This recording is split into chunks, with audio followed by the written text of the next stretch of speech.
Hello बच्चों, जय श्री कृष्णा, राधे राधे। हम यहाँ पर डेविएशन की बात करेंगे, ठीक है।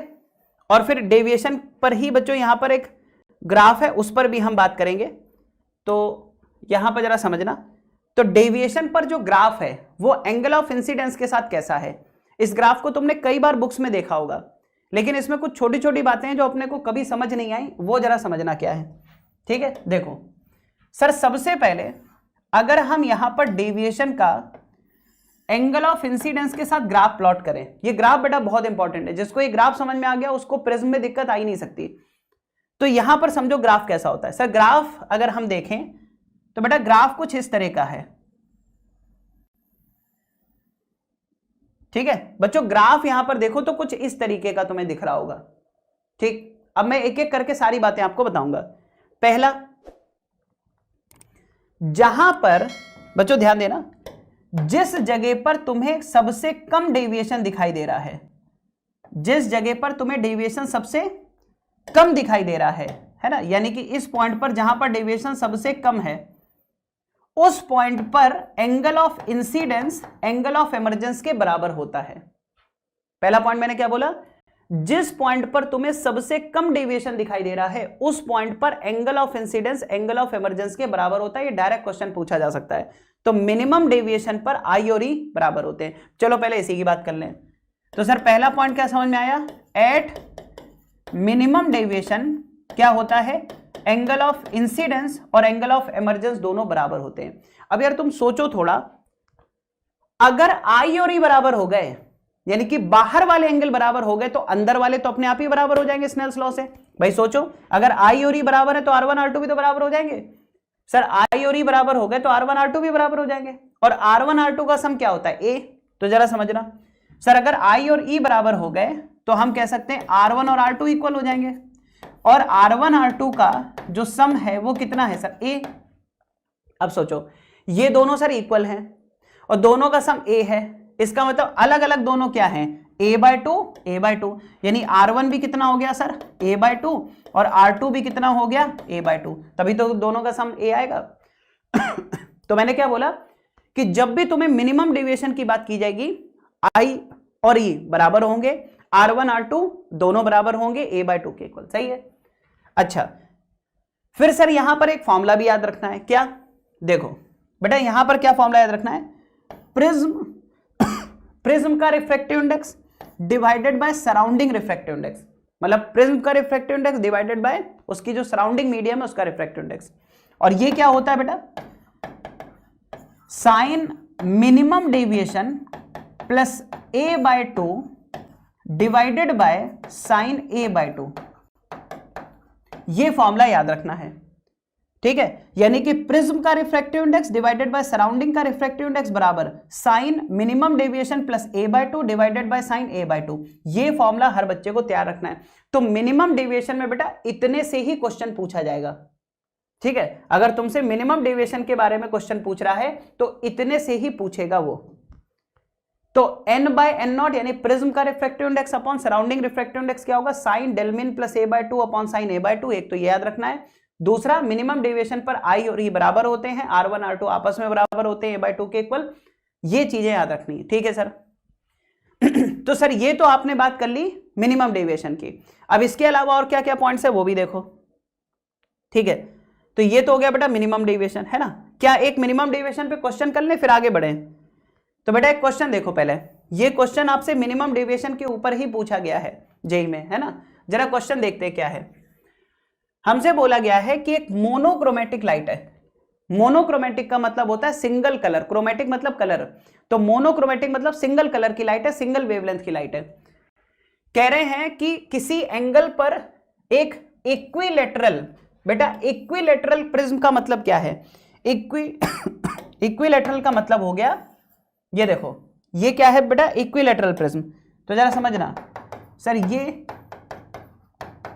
इक्विलेटरल प्रिज्म है। इक्विलेटरल का मतलब है अंदर के सारे एंगल क्या होंगे सर, 60 60 60, ठीक। तो ये 60 हो गया। कह रहे हैं कि लाइट मिनिमम डेविएशन सफर कर रही है। सर मिनिमम डेविएशन का मतलब क्या है, अभी मैंने आपको बताया था कि मिनिमम डेविएशन पर आई और ई इक्वल हो जाते हैं, R1 R2 दोनों a/2 हो जाते हैं, है ना। बहुत बढ़िया। आगे कह रहा है refractive index of the material of the prism is √3। तो हमसे पूछा है एंगल ऑफ इंसिडेंस यानी कि आई कितना होगा। यार आई हमें निकालना है। तो एक बात बताओ सर, हमें ये बात पता है कि लाइट ऐसे आएगी, ये हो गया नॉर्मल, फिर लाइट अंदर जाएगी, फिर यहां हो गया नॉर्मल, फिर लाइट बाहर निकल जाएगी। सर अगर यहां पर डेविएशन सबसे कम है, मिनिमम डेविएशन है, तो मिनिमम डेविएशन पर ये वाला एंगल और ये वाला एंगल दोनों बराबर हो जाते हैं, अंदर वाले दोनों एंगल भी बराबर हो जाते हैं R1 R2। और बताओ बेटा R1 बराबर R2 बराबर कितना हो जाता है सर a/2, और a कितना है सर 60, तो 60 का आधा कितना हो गया 30, मतलब अंदर के दोनों एंगल क्या हो गए 30 30। अब तुमसे आई पूछा है तो क्या आई नहीं निकाल लोगे स्नेल्स लॉ लगा के? यहां से यहां पर स्नेल्स लॉ लगाओ, आई की वैल्यू मिल जाएगी। बताओ बच्चों, है ना, सीधा सीधा। आप यहां पर क्या करिए, यहां से यहां पर यूज करो स्नेल्स लॉ, तो क्या लिखोगे बच्चों बताओ, 1 sin i is equal to √3 sin 30। Find कर लो, यहां से आई की वैल्यू आ जाएगी, फटाफट फाइंड करो। तो सर यहां पर sin i कितना आ गया, ये आ गया बेटा √3 इंटू साइन 30 यानी 1/2, यानी कि ये हो गया सर √3/2। अगर आई देखा जाए तो सीधे सीधे क्या मिल रहा है सर 60 डिग्री, यानी कि बाहर वाला एंगल बेटा कितना हो गया 60 डिग्री। ठीक है। अच्छा एक बात बताओ, इसी क्वेश्चन में अगर तुमसे मिनिमम डेविएशन भी पूछ लिया जाता तो तुम क्या कर नहीं पाते? सर बिल्कुल कर लेते। कैसे करते बताओ? तो सर हमें पता है मिनिमम डेविएशन क्या होता है। सर डेविएशन का फॉर्मूला होता है आई प्लस ई माइनस ए। क्या होता है? आई प्लस ई माइनस ए।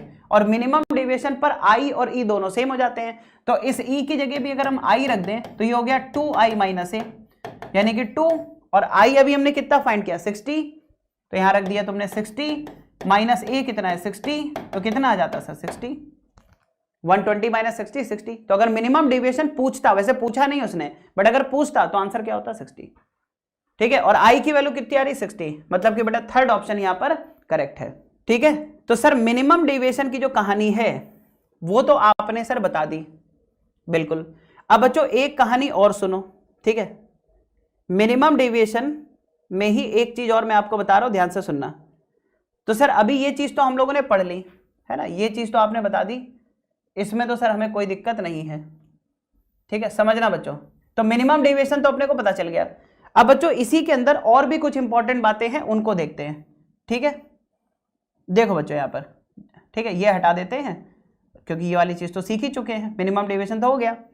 अब बच्चों मिनिमम डेविएशन तो हमें समझ में आ गया। एक और बात समझो बेटा, एक और बात समझो। यहां पर डेविएशन की किसी भी वैल्यू के लिए अगर आप देखो, बहुत इंपॉर्टेंट चीज बता रहे हैं, ठीक है, जनरली बच्चों को नहीं पता होती, इसलिए समझना जरा।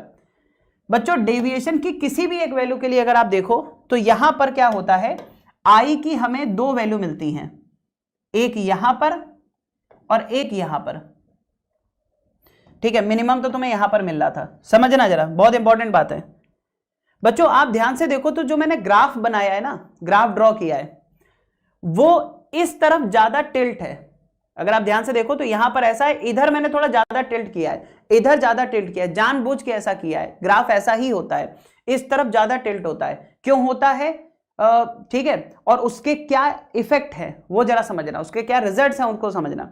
तो ग्राफ इस तरफ ज्यादा टिल्ट है, इससे फायदा क्या होता है समझना। देखो सबसे पहले एक ही डेविएशन के लिए बच्चों एंगल ऑफ इंसिडेंस की दो वैल्यू आ रही, एक यहां पर एंगल ऑफ इंसिडेंस, एक यहां पर एंगल ऑफ इंसिडेंस। सर ये कैसे हो सकता है? सुनो देखो यार, देखो सिमेट्री क्या कहती है, अगर तुम आई एंगल पे लाइट को गिराते हो तो एमर्ज कितने पर होती है? ई पर।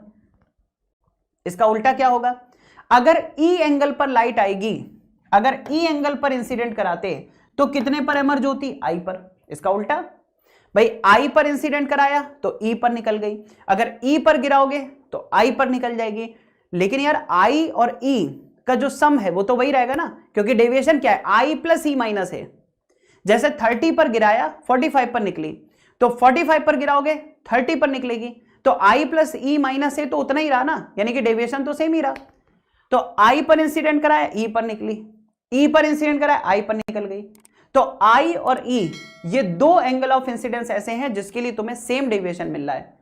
एक और खास बात सुनो बच्चों ध्यान से, एक और खास बात, फिर एक क्वेश्चन देंगे इस पर बहुत मजेदार, देखना बच्चों। ये वो एंगल है जिस पर मिनिमम डेविएशन मिल रहा है। अब ये बताओ ये वाला आई इससे कितना कम है, तो मान लो बेटा ये है एक्स, और ये वाला एंगल ऑफ इंसिडेंस इससे कितना ज्यादा है, वो मान लो वाई।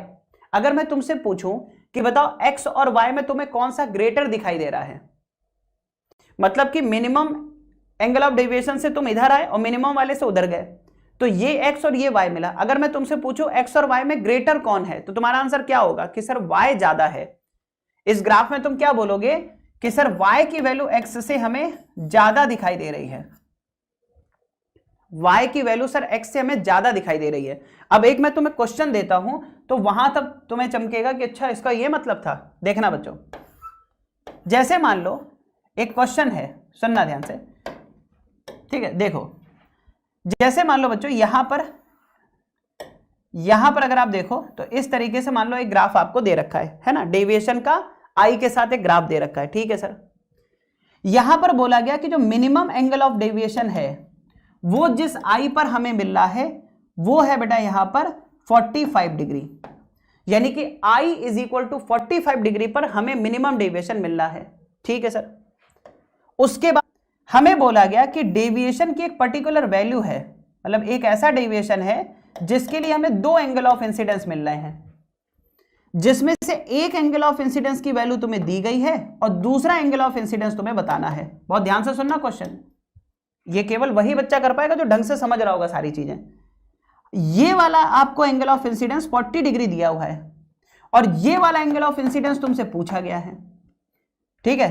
और यहां पर क्वेश्चन बोला गया है कि जो आई है आई कैन बी, ठीक है। और बेटा चार ऑप्शन है, पहला है 50 डिग्री, दूसरा है 48 डिग्री, तीसरा ऑप्शन है बेटा यहां पर 52 डिग्री और डी ऑप्शन आपको दिया गया है 46 डिग्री। तो बच्चों आपको यह बताना है इनमें से कौन सा आई यहां पर पॉसिबल है, ठीक है। क्वेश्चन सबको समझ में आ गया, बिल्कुल सीधा सा है कि मिनिमम डेविएशन हमें i इज इक्वल टू 45 पर मिल रहा है, i इज इक्वल टू 40 पर जो डेविएशन मिल रहा है वही डेविएशन एक और i पर मिल रहा है, वो i तुम्हें बताना है इनमें से कौन सा ऑप्शन होगा, ठीक है। और बस इसी बात का यूज करना है कि y ग्रेटर देन x होना चाहिए। देखो बहुत ध्यान से सुनना, सर 45 में कितना कम करें कि 40 आ जाए, मतलब ये वाला जो डिफरेंस है सर कितना है, 45 और 40 के बीच का अंतर कितना है सर 5 डिग्री का है।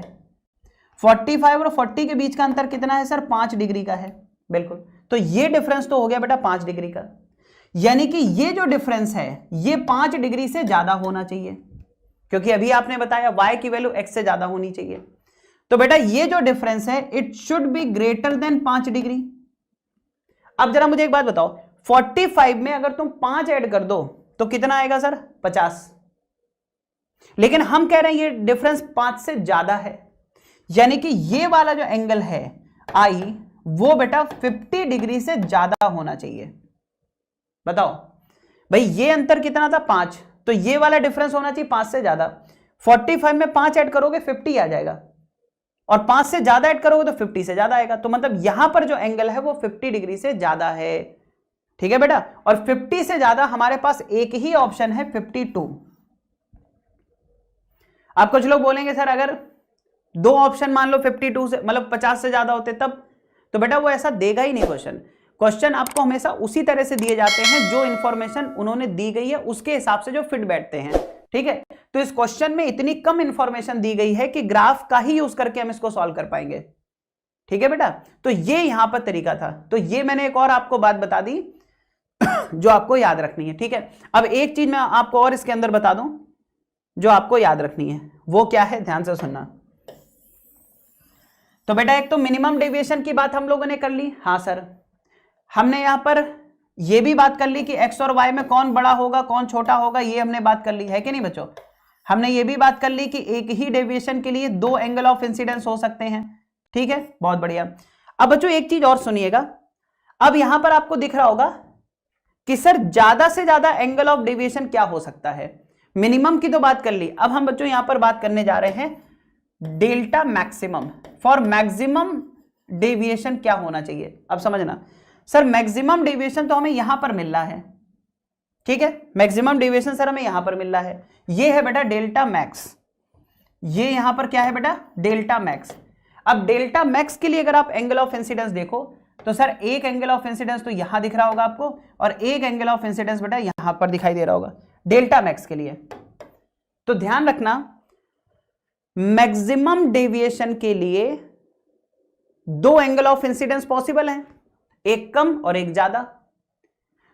तो दो जो एंगल ऑफ इंसिडेंस पॉसिबल हैं, एक कम और एक ज्यादा, तो जो ज्यादा वाला है ना वो 90 डिग्री है। मतलब क्या है कि अगर आप 90 डिग्री पर लाइट को इंसिडेंट कराओ, पता है कैसे इंसिडेंट कराओगे 90 डिग्री पर?